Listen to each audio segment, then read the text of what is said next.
بسم اللہ الرحمن الرحیم۔ السلام علیکم۔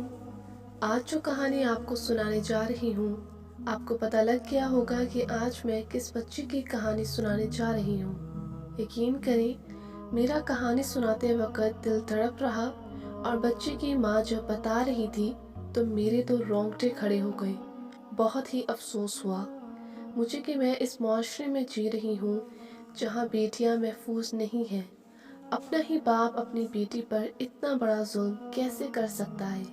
یہ تو وہ زمانہ تھا جب ہمارے پیارے آقا اس دنیا میں نہیں آئے تھے اور لڑکیوں کو زندہ دفن کیا جاتا تھا، مار دیا جاتا تھا۔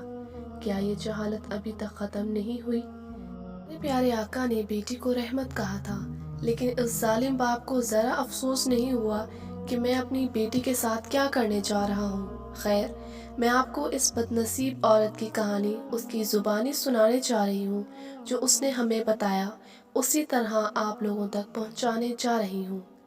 میرا نام مصباح مشعل فاطمہ ہے۔ میں میاں والی سے قریب گنج والی کے علاقے میں رہائش پذیر تھی۔ میری عمر 18 سال تھی۔ میرے ابو اور بھائی مزدوری کرتے تھے سارا دن، اور میں اور میری امی گھر کا سب کام کرتی تھیں۔ ہم کوئی اتنے امیر نہیں تھے، بس اللہ کا شکر ہے کہ گھر کا گزارا چل رہا تھا۔ میں کوئی زیادہ پڑھی لکھی بھی نہیں تھی، بس قریبی اسکول سے میٹرک پاس کیا تھا۔ جب ابو اور بھائی کام پر جاتے تھے تو میں گھر کے سب کام دیکھتی تھی۔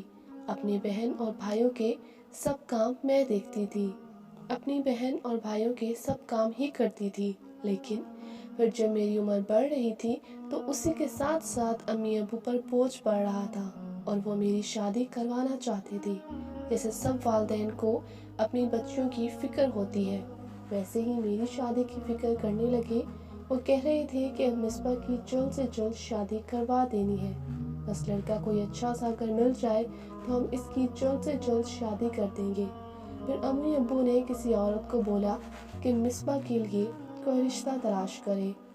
عورت میرے لیے رشتہ دیکھنے لگ گئی۔ ایک دو رشتے بتائے اس عورت نے میرے لیے، لیکن ابو یا پھر امی کو پسند نہیں آتا۔ ایک رشتہ امی ابو کو پسند آ گیا تھا، لیکن میرے بھائی نے پتہ کروایا تو وہ لڑکا نشئی نکلا۔ پھر وہاں بھی میرا رشتہ نہ ہو پایا۔ انہی دنوں ہمارے خاندان سے ہی ایک رشتہ آیا۔ وہ لوگ اچھے بھلے تھے، امی ابو کو بھی وہ لوگ پسند تھے، لیکن لڑکے کی کچھ حالت، کچھ باتیں بگڑی ہوئی تھی۔ لیکن خیر، ابو کہنے لگے کہ کوئی نہیں بیٹا، شادی کے بعد سدھر جائے گا، خاندان اچھا ہے، تم وہاں پر خوش رہو گی۔ میں نے کہا ٹھیک ہے ابو، آپ کا جو فیصلہ ہوگا مجھے منظور ہے۔ پھر ہمارے خاندان سے وہ لوگ رشتہ لینے آئے۔ ان لوگوں نے تو پہلے ہی مجھے دیکھا ہوا تھا، میں ان کو پسند آ گئی تھی۔ پھر وہ منگنی کی رسم کرنے آئے۔ رسم کرنے کے بعد انہوں نے کہا کہ ہم نے جلد سے جلد شادی کرنی ہے۔ امی ابو کہنے لگے کہ ہمیں کچھ وقت تو دے، لیکن وہ نہیں مانے۔ وہ کہنے لگے 1-2 مہینے کے بیچ میں ہی سب تیاریاں کریں، ہم جلد سے جلد شاہ زیب کی شادی کر دیں گے۔ اس کے بعد گھر پر میری شادی کی تیاریاں ہونے لگی۔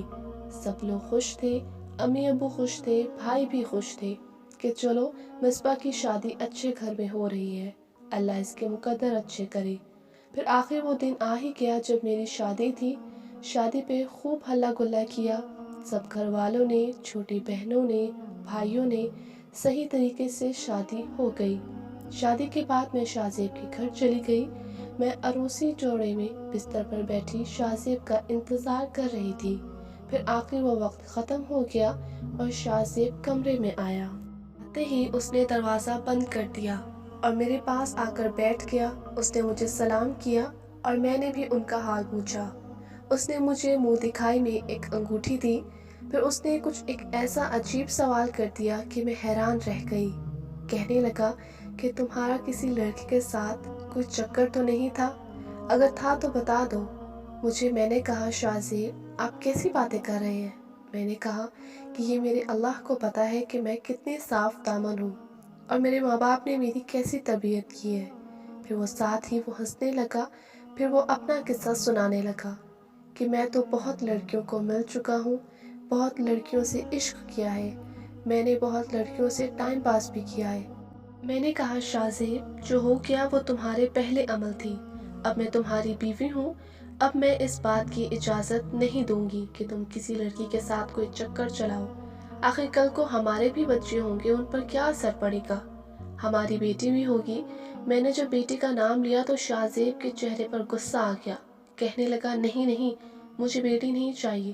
بیٹی ایسی ہی عزت خراب کرتی ہے اور مجھے صرف بیٹا چاہیے۔ میں اس کی باتوں پر حیران ہوئی کہ بیٹا اور بیٹی تو اللہ کی مرضی سے ہوتے ہیں۔ میں نے کہا، شاہ زیب، وہ باپ خوش قسمت ہوتا ہے جس کے گھر میں پہلی اولاد بیٹی ہوتی ہے۔ وہ کہنے لگا، نہیں نہیں، صرف اور صرف بدنامی کا باعث بنتی ہے۔ جیسے میں کئی لڑکیوں سے باتیں کر چکا ہوں، کل کو وہ بھی کسی سے کرے گی، بدنامی ہوگی، اس لیے مجھے بیٹا چاہیے۔ میں حیران پریشان ہو گئی کہ مجھے کیسا آدمی مل گیا ہے۔ پھر اسی طرح وقت چلتا گیا۔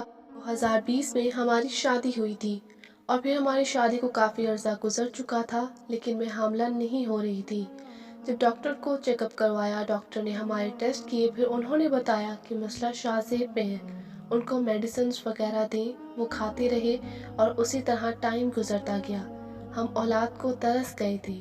شاہ زیب کا تو پتہ نہیں، لیکن مجھے بچے بہت اچھے لگتے تھے، اس لیے میں چاہتی تھی کہ جلد سے جلد اولاد ہو، چاہے وہ میری بیٹی ہو یا بیٹا ہو۔ لیکن شاہ زیب کو صرف بیٹا چاہیے تھا۔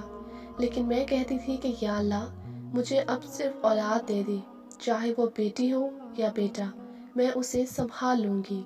پھر میری دعاؤں کا نتیجہ نکلا کہ میں کچھ مہینے پہلے حاملہ ہو گئی۔ 6 مہینے بعد جب میں نے الٹرا ساؤنڈ کروایا تو انہوں نے بتایا کہ آپ کے پیٹ میں بچی پل رہی ہے۔ میں بہت خوش تھی کہ میری اولاد ہو رہی ہے، لیکن ڈر بھی تھا کہ شاہ زیب کچھ غلط نہ کر دے۔ یہ بات میں نے شاہ زیب سے چھپا لی۔ شاہ زیب نے پوچھا کہ بیٹی ہے یا بیٹا؟ میں نے کہا کہ میں نے ڈاکٹر سے نہیں پوچھا بیٹی ہے یا بیٹا، مجھے صرف اولاد چاہیے۔ خیر، اس نے بھی اتنا رد عمل نہیں دکھایا اور وہ خاموش رہا۔ پیدائش کو کچھ دن ہی باقی تھے۔ وہ کہنے لگا کہ اگر بیٹی ہوئی تو میں اس کو نہیں رکھوں گا۔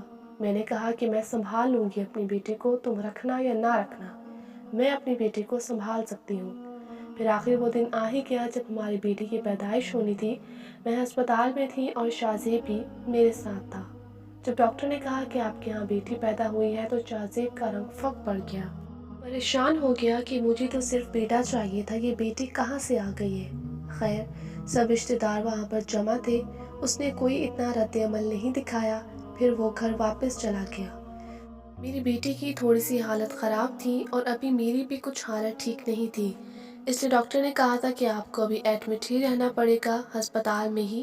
پھر میرے ماں باپ آئے، میرے بہن بھائی سب میرے پاس تھے۔ میرے ابو نے میری بیٹی کا نام جنت رکھا۔ کہنے لگے، مصباح، تمہاری بیٹی کا نام میں نے بہت پہلے سوچا تھا کہ جب مصباح کے ہاں بیٹی کی پیدائش ہوگی تو میں اس کا نام جنت رکھوں گا۔ ہماری جنت بہت خوبصورت تھی، سب لوگ اس سے پیار کرتے تھے سوائے شاہ زیب کی۔ شاہ زیب نے اپنی بیٹی کو ایک دفعہ بھی اپنی گود میں نہیں لیا تھا۔ اس دن کا واقعہ ہے جب میرے محلے سے میرے چچا جان اور میرے بھائی مجھ سے ملنے آئے ہوئے تھے۔ وہ مجھ سے مل رہے تھے، ہم باتیں کر رہے تھے۔ انہوں نے میری بیٹی جنت کو اٹھایا ہوا تھا، پھر انہوں نے میری بیٹی کو میرے پاس لٹا دیا۔ اسی دوران شاہ زیب اتنے غصے میں ہسپتال آئے، اس کے ہاتھ میں بندوق تھی۔ اس نے آتے ہی کہا کہ میں اپنی بیٹی کو زندہ نہیں چھوڑوں گا۔ اس نے بیٹی مجھ سے پکڑی اور اس ذلیل انسان نے میری بیٹی پر اتنا بڑا ظلم کر دیا کہ میں کبھی سوچ بھی نہیں سکتی تھی۔ سب سے پہلے میری بیٹی کو نیچے پٹک دیا۔ جب اس نے میری بیٹی کو نیچے پٹکا، میرے ہوش اڑ گئے اور میں بے ہوش ہونے لگی، لیکن ابھی میرے ذہن میں کچھ باتیں یاد ہیں۔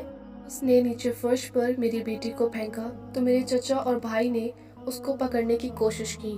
میرے بھائیوں نے پکڑا، لیکن اس نے صاف کہہ دیا، جو بھی میرے قریب آئے گا میں اس کو گولی مار دوں گا۔ اس جاہل انسان نے، اس بدماش، اس ظالم نے میری بیٹی کو گولیاں مارنا شروع کر دی۔ اس نے 7 گولیاں میری بیٹی کو ماری۔ لوگوں کی چیخیں نکل گئیں، سب ہسپتال کا عملہ وہاں جمع ہو گیا۔ اتنا کوئی اپنی اولاد کے ساتھ کیسے کر سکتا ہے؟ یہ قیامت کی نشانی نہیں تو اور کیا ہے؟ خود باپ اپنی بیٹی پر اتنا ظلم کر رہا ہے کہ جب اس نے دیکھا کہ ہماری بیٹی مر گئی ہے، پھر وہ وہاں سے بھاگ گیا۔ میرے چچا نے اور میرے بھائیوں نے بیٹی کو اٹھایا، مجھے کوئی ہوش نہیں تھا۔ تو پھر اس پر ڈاکٹر نے چیک کیا تو ڈاکٹر نے کہا کہ بچی کی ڈیتھ ہو گئی ہے۔ پورے ہسپتال میں خاموشی چھا گئی۔